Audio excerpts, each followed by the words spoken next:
വർഷങ്ങളോളം നീണ്ട യുദ്ധത്തിലും ആഭ്യന്തര സംഘർഷങ്ങളിലും തകർന്നുപോയ സിറിയ പുതിയൊരു രാഷ്ട്രീയ വഴിത്തിരിവിലേക്കാണ് കടക്കുന്നത്. രാജ്യത്തിന്റെ ഭാവിയെ നിർണ്ണയിക്കുന്ന സുപ്രധാനമായൊരു പാർലമെന്റ് തിരഞ്ഞെടുപ്പ് സെപ്റ്റംബർ 15-നും 20-നും ഇടയിൽ നടക്കുമെന്ന് തിരഞ്ഞെടുപ്പ് പ്രക്രിയയുടെ ചുമതലയുള്ള people's assembly election higher committee chairman Muhammad Taha al Ahmad ഔദ്യോഗികമായി പ്രഖ്യാപിച്ചു. മുൻ പ്രസിഡന്റ് ബഷർ അസദിന്റെ മരണം വിമതരുടെ മിന്നൽ ആക്രമണത്തിൽ നിലംപൊത്തിയതിനു ശേഷം രാജ്യത്തെ പുതിയ അധികാരികളുടെ കീഴിൽ നടക്കുന്ന ആദ്യത്തെ പൊതുജന വിധിയാണിത്. അതിനാൽ തന്നെ തെരഞ്ഞെടുപ്പിന് ഏറെ പ്രാധാന്യമുണ്ട്. ഈ തിരഞ്ഞെടുപ്പ് സിറിയയിൽ ഒരു പുതിയ ഭരണാധികാരം കൊണ്ടുവരുമെന്നാണ് പ്രതീക്ഷിക്കുന്നത്. 210 സീറ്റുകളുള്ള പാർലമെന്റിൽ 1/3 സീറ്റുകളിലേക്ക് ഇടക്കാല പ്രസിഡന്റ് അഹമ്മദ് അൽ ഷറ നേരിട്ട് നിയമനം നടത്തും. ശേഷിക്കുന്ന ഭൂരിപക്ഷം സീറ്റുകളിലേക്കാണ് ജനാധിപത്യപരമായ തിരഞ്ഞെടുപ്പ് നടക്കുക.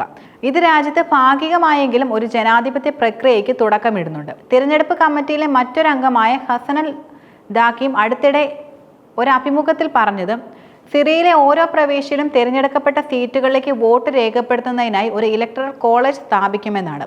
ഇത് പ്രാദേശിക പ്രാതിനിധ്യം ഉറപ്പാക്കാൻ സഹായിക്കുമെന്നാണ് വിലയിരുത്തപ്പെടുന്നത്.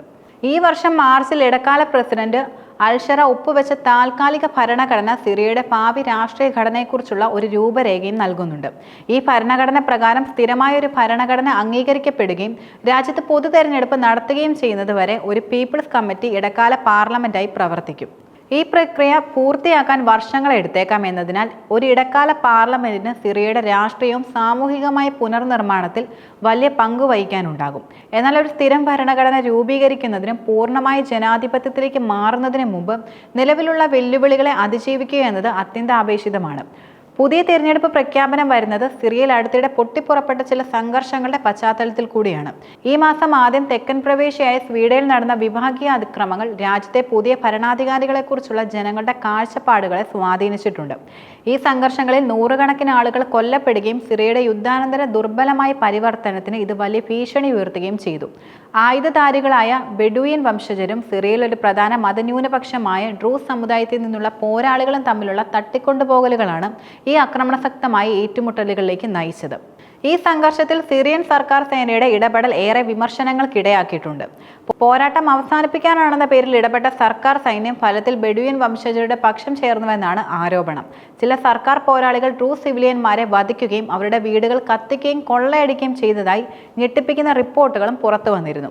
ഈ സാഹചര്യം സിറിയയിലെ വംശീയ ഐക്യത്തെക്കുറിച്ചും പുതിയ ഭരണകൂടത്തിന്റെ നിഷ്പക്ഷതയെക്കുറിച്ചുമുള്ള ആശങ്കകൾ വർദ്ധിപ്പിക്കുന്നുണ്ട്. സ്വീഡനിലെ സംഘർഷങ്ങൾ രൂക്ഷമായപ്പോൾ ഇസ്രായേൽ ഈ വിഷയത്തിൽ ഇടപെടുകയും സിറിയൻ സർക്കാർ സേനയ്ക്ക് പ്രതിരോധ മന്ത്രാലയ ആസ്ഥാനത്തിന് നേരെ വ്യോമാക്രമണം നടത്തുകയും ചെയ്തു. ഡ്രൂസ് ന്യൂനപക്ഷത്തെ സംരക്ഷിക്കാനാണ് തങ്ങൾ പ്രവർത്തിക്കുന്നതെന്ന് ഇസ്രായേൽ പ്രസ്താവിച്ചു. ഇത് സിറിയയുടെ ആഭ്യന്തര കാര്യങ്ങളിൽ ബാഹ്യശക്തികളുടെ ഇടപെടലിന്റെ സാധ്യത വർദ്ധിപ്പിക്കുന്നതാണ്. കൂടാതെ സങ്കീർണമായ പ്രാദേശിക രാഷ്ട്രീയ സാഹചര്യങ്ങളിൽ സിറിയയുടെ സ്ഥിരത എത്രത്തോളം ദുർബലമാണെന്നും ഇത് എടുത്തു കാണിക്കുന്നുണ്ട്. സിറിയൻ ജനതയ്ക്ക് ഈ തെരഞ്ഞെടുപ്പ് ഒരു പുതിയ പ്രതീക്ഷ നൽകുന്നുണ്ടെങ്കിലും ഒരുപാട് വെല്ലുവിളികളും മുന്നിൽ നിലനിൽക്കുന്നുണ്ട്. വർഷങ്ങളായി തുടരുന്ന യുദ്ധം രാജ്യത്തിന്റെ അടിസ്ഥാന സൗകര്യങ്ങളെ തകർക്കുകയും ദശലക്ഷക്കണക്കിന് ആളുകളെ ഭവനരഹിതരാക്കുകയും ചെയ്തിട്ടുണ്ട്. സാമ്പത്തിക പ്രതിസന്ധി, അഭയാർത്ഥി പ്രശ്നം, വിവിധ സായുധ സംഘങ്ങളുടെ സാന്നിധ്യം എന്നിവയെല്ലാം പുതിയ ഭരണകൂടത്തിന് തലവേദന സൃഷ്ടിക്കുന്ന ഘടകങ്ങൾ കൂടിയാണ്. കൂടാതെ രാജ്യത്തിന്റെ വിവിധ ഭാഗങ്ങളിൽ നിലനിൽക്കുന്ന വംശീയ മതപരമായ പിരിമുറുക്കങ്ങൾ കൈകാര്യം ചെയ്യേണ്ടതും അത്യാവശ്യമാണ്. പുതിയ തിരഞ്ഞെടുക്കപ്പെടുന്ന പാർലമെന്റിനും ഇടക്കാല പ്രസിഡന്റിനും മുന്നിൽ വലിയ ദൗത്യങ്ങളാണ് നിലനിൽക്കുന്നത്.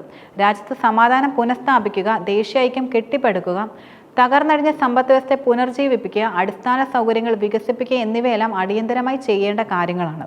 അന്താരാഷ്ട്ര സമൂഹത്തിന്റെ പിന്തുണയും സിറിയയുടെ പുനർനിർമ്മാണത്തിന് വളരെയധികം നിർണായകമാണ്. ഈ തെരഞ്ഞെടുപ്പ് സിറിയയ്ക്ക് ഒരു പുതിയ തുടക്കമാകുമോ അതോ വെല്ലുവിളികൾ നിറഞ്ഞ മറ്റൊരു അധ്യായത്തിന്റെ ആരംഭമാകുമോ എന്നതാണ് കണ്ടറിയേണ്ടത്.